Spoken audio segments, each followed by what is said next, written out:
ஒரு வரிசையில் மஞ்சள் நீலம் சிவப்பு எனும் ஒழுங்கில் 47 கொடிகள் கட்டப்பட்டிருந்தன எனின் அங்கு இறுதியாக கட்டப்பட்டிருந்த கொடியின் நிறம் யாது என்று சொல்லி உங்களுக்கு கேட்கப்பட்டிருக்கின்றது. சரியா பிள்ளைகள்? அப்ப இவ்வாறாக இந்த ஒழுங்கில தரப்படுகின்ற சந்தர்ப்பத்தில இந்த ஒழுங்கில் என்ற ஒரு சொல் ஒன்று கொடுக்கப்படும் உங்களுக்கு. அப்ப இந்த ஒழுங்கில் என்று சொல்லி சொன்னா அது என்ன அர்த்தம் என்று சொல்லி சொன்னா பிள்ளைகள், ஒரு வரிசையில இந்த கொடிகள் கட்டப்படுகின்றது என்று சொல்லி சொன்னால் முதலாவதாக மஞ்சள் நிற கொடி, இரண்டாவதாக நீல நிற கொடி, மூன்றாவதாக சிவப்பு நிற கொடி என்ற ஒழுங்கில கட்டப்படுதாம். அப்ப மூன்றாவதாக இந்த சிவப்பு நிற கொடி முடிஞ்சா அடுத்தது நான்காவதாக வரப்போகின்ற கொடி என்னவாக இருக்குமெண்டா இதே ஒழுங்கு திருப்பியும் வரப்போகுது.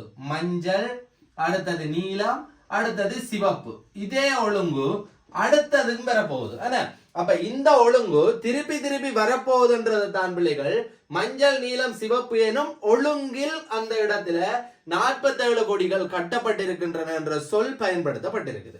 சரியா பிள்ளைகள்? இந்த விஷயத்தை கிளியரா விளங்கி கொள்ளுங்க.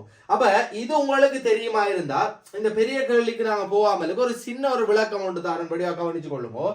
இந்த ஒழுங்கில நாங்கள் இதுல மொத்தமாக ஒரு 8 கோடி கட்டுறோம்னு சொல்லி வையுங்களேன். சரியா பிள்ளைகள்? எத்தனை கோடி கட்டுறோம்? 8 கோடி கட்டுறோம். அப்ப இந்த 8 கோடி நாங்கள் இந்த இடத்துல கட்ட போறோம் என்று சொல்லி சொன்னால் 8வது உள்ள கொடி, அதாவது இறுதி கொடி தானே உங்களை கேள்வியில கேட்கப்பட்டிருக்குது. அப்ப இங்க 8வது கொடி என்ன நிறம்ன்றத நான் முதலாவது உங்களுக்கு இதுல கீரியே காட்டுறேன் பாருங்க. இது முதலாவது கொடி, இது 2வது கொடி, இது 3வது, இது 4வது, இது 5வது, இது 6வது, திருப்பி 7வது, 8வது. அப்ப 8வது கொடியை நாங்க பார்க்க போறோம். அப்ப வடிவா கவனிச்சு கொள்ளுங்க. இந்த முதலாவது தொகுதி வந்துட்டது, 2வது தொகுதி வந்துட்டது. இனி 3வது தொகுதியில இந்த 3 நிற கொடிகளும் வருமா? இல்ல, 3 நிற கொடிகளும் வராது. அதுல அந்த 3 நிற கொடிகளில முன்னுக்கு இருக்கிற 2 நிற கொடிகள் மாத்திரம் தான் இந்த இடத்துல வரப்போகுது. அப்ப மஞ்சளும் நீலமும் மாத்திரம் தான் இந்த இடத்துல வரப்போகின்றது. அப்ப 8வதாக இருக்கின்ற கொடி நீல நிறம்ன்றதை நீங்க சிம்பிளா கண்டுபிடிக்கிறீங்க. என்னண்டு குறைவான கொடிகளின் எண்ணிக்கை தரக்குள்ள இதே மாதிரி நீங்கள் போட்டு பார்த்து கண்டுபிடிக்க முடியும். இதுவே கொடிகளின் எண்ணிக்கை அதிகரிக்கின்ற போது என்ன செய்து கொள்ள வேண்டும் என்று சொல்லி சொன்னா பிள்ளைகள், இதுக்காக ஒரு சமன்பாட்டை நீங்க நிச்சயமாக பயன்படுத்தத்தான் வேண்டும்.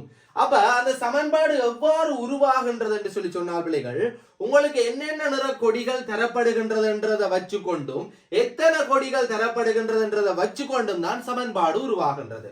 அப்ப பார்த்து கொள்ளுங்க பிள்ளைகள், இதுல மஞ்சள் நீலம் சிவப்புன்ற 3 நிற கொடிகள் தான் காணப்படுகின்றது. அப்ப என்ன செய்து கொள்ள வேண்டும் என்று சொல்லி சொன்னால் முதலாவதாக மஞ்சள், 2வதாக நீலம், 3வதாக சிவப்பு. சரியா? சாரி, 3வதாக சிவப்பு சொல்லி இந்த ஒழுங்க முதலாவது நீங்கள் எழுதி வச்சு கொள்ள வேண்டும். இந்த ஒழுங்கு என்னத்துக்காக நீங்கள் எழுதி கொள்றீங்கள் என்று சொல்லி சொன்னா பிள்ளைகள், வகுக்கும் போது கிடைக்கின்ற மீதியை வச்சு கொண்டு விடை கொடுப்பதற்காக. இந்த மீதி எவ்வாறு பயன்படும் என்றதை சொல்றேன் பாருங்க. இதுல மொத்தமாக உங்களுக்கு 8 கொடிகள் தரப்பட்டிருக்கின்றது. அதுல இந்த 3 நிறங்கள் தான் திருப்பி திருப்பி வரப்போகுது.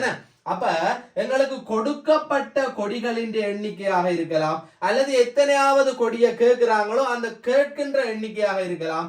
அப்படி கேட்கப்படுகின்ற எண்ணிக்கையை நீங்கள் என்ன செய்ய வேண்டும்டா கொடிகளினுடைய எண்ணிக்கையால வகுக்க வேண்டும். ஒரு தொகுதியில எத்தனை கொடிகள் இருக்குதோ அந்த கொடிகளினுடைய எண்ணிக்கையால வகுத்து கொள்ள போறீங்க. சரியா பிள்ளைகள்? இது முதலாவது ஸ்டெப். அப்ப கொடிகளினுடைய எண்ணிக்கையால வகுத்து கொள்ள போறீங்க. அப்ப 8 நீங்க 3ஆல வகுக்கின்ற போது 8க்குள்ள 3 2 தடவைகள் தான் அடங்கும். அப்ப 2 தடவைகள் அடங்கும். அப்ப 3 2 6 சொல்லி எங்களுக்கு விட கிடைக்கும். அப்ப 8ல இருந்து 6 கழிக்கிறீங்க, 2 மீதியாக வரும். அப்ப நான் முன்னமே சொன்ன இந்த மீதியை வச்சு கொண்டுதான் நாங்க விட கண்டுபிடிக்க போறோம் என்று சொல்லி. அப்ப என்னட்டு இந்த மீதியை வச்சு கொண்டு விட கண்டுபிடிக்கிறோம்ன்றத பாருங்க. இந்த 3ஆல வகுக்கின்ற போது மேல 2 என்ற விட கிடைக்குதானே. அப்ப இந்த 2 என்ற விட என்னத்தை குறிக்குதுன்னு சொல்லி சொன்னா பிள்ளைகள், இந்த ஒரு தொகுதி 2 தடவைகள் வரும். இந்த ஒரு தொகுதி 2 தடவைகள் வரும். இந்த மீதி என்னத்தை குறிக்குது? அந்த இறுதியாக இருக்கிற பகுதியில இந்த முன்னுக்கு இருக்கிற 2 கொடியும் மட்டும்தான் வரும்ன்றதை குறிக்குது. சரியா பிள்ளைகள்? இந்த 2ன்றது இந்த 2 தொகுதி தான் முழுமையாக வரும். இந்த மீதி என்றது இறுதி தொகுதியில இந்த முன்னுக்குள்ள 2 கொடியும் தான் வரும். அப்ப எங்களை கேட்டது அதுல என்ன?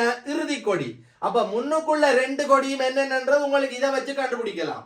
முதலாவதா இருக்கிறது மஞ்சள், இரண்டாவதா இருக்கிறது நீலம். அப்ப இந்த இரண்டாவதாக இருக்கிற கொடிதான் இரண்டாவது மீதிக்குரியது. ஏன், ஒரு மீதி வந்திருந்தால் அது முதலாவது கொடியோட முடிஞ்சிருக்கும். ரெண்டு மீதி வந்திருந்தால் அது இரண்டாவது கொடியோட தான் முடிகின்றது என்று அர்த்தம். அப்ப இங்க மூன்றண்டா மீதி வருமோ? மூன்றாவது கொடிக்கு மீதி வருமோ? இல்ல. மூன்றண்டா அது மூன்றுக்குள்ள அடங்கிடும். இப்ப 9 வந்ததுண்டா 3 9 வரும், மிகுதி 0 தான் வரும். அப்ப மிகுதி 0 வந்தால் என்ன அர்த்தம் என்று சொன்னால் இறுதி கொடி. மிகுதி 0 வருமாக இருந்தால் எந்த கொடி இறுதியாக கட்டப்பட்டிருக்கின்றதோ அதுதான் கொடியாக இருக்கும். ஏன் சொல்லுங்க பாப்போம். ஒரு தொகுதி, 2 தொகுதி, 3 தொகுதி என்று 3 தொகுதிகளே முழுமையாக அடங்கிடும். அப்ப 3 தொகுதிகளே முழுமையாக அடங்கினால் இறுதியாக என்ன கொடி தான் அங்க வரும்? சிவப்பு கொடி தான் வரும். சரியா பிள்ளைகள்?